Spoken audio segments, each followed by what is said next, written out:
month, we will reach the 4th anniversary of Vladimir Putin's unprovoked and illegal invasion of Ukraine. As we all know, Vladimir Putin is a war criminal, a KGB alumnus, an oppressor of the Russian people, and we also are finding out more and more that he's really bad at fighting a war. For 4 years, Putin has insisted that Russian victory is just around the corner. That is his dream, but it's a lie. The facts show that Putin is nowhere close to winning. Here are the facts. During the year 2024, Russia captured 0.6% of Ukrainian territory. Last year, it captured 0.8%. So 2 years of a massive, tragic bloodshed caused by Vladimir Putin have resulted in 1.4% of enemy territory taken. So he's bad at tactics, he's bad at strategy, but he sent millions of Russian men into battle in his unprovoked and illegal invasion, inflicting 1.2 million casualties on his own people, on his own Russian people. 1.2 million Russian casualties. He may have at one time been a successful KGB torturer, but he is a failure at today's attempt to overrun his neighbor by force. The Russian dictator is actually breaking records for his inability to achieve battlefield gains. Since 2024, his most significant offenses have scraped a meager 16 yards to 75 yards of ground per day, less than the length of a football field. This is among the slowest military campaigns since World War I. This would be embarrassing if it weren't so tragic for the civilized world and so tragic for the Russian people, not to mention the Ukrainian people. Since Putin's military campaign is failing, he's now doubled down on his attacks on civilians, unarmed civilians. As we all know, a bitter cold snap has descended on Ukraine, and the maniacal Vladimir Putin has turned this winter into a weapon.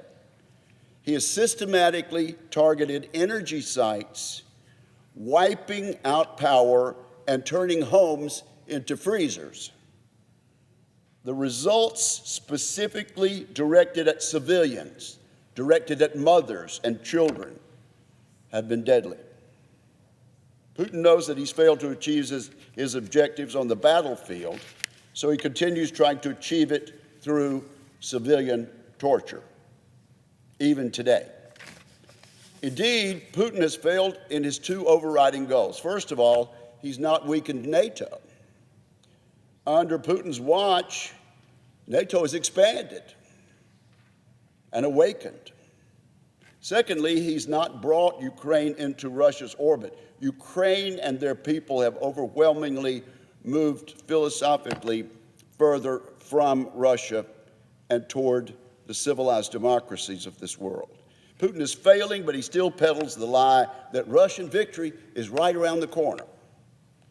And some American voices are repeating this misinformation. They're echoing this. And we've heard this for years. And yet, in spite of his years of failure, Vladimir Putin persists for the moment in killing Ukrainians and causing the death of Russians and his allies. And we must show him it's time to stop. And that's what I'm urging our government to do and this Senate to do. The West should unite around security guarantees and a framework for a just end to this war. NATO will continue purchasing American-made weapons for Ukraine. The United States can and should get Ukraine more offensive and defensive aerial capabilities.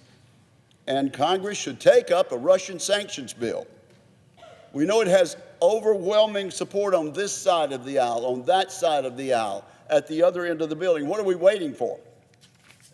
Let's do it. Secretary Hegseth and I have worked together to expedite weapons development. Already we're seeing progress there. This week, the U.S. Air Force live tested a new low-cost air-launched cruise missile called ERAM, and we did so just 16 months after the initial contract. Impressive. We could do better than that, but that's impressive. The missiles are now headed to Ukraine. We continue to work to stand up a pipeline of novel capabilities built by American industry and built by American manufacturing workers, with which we can arm our ally, Ukraine.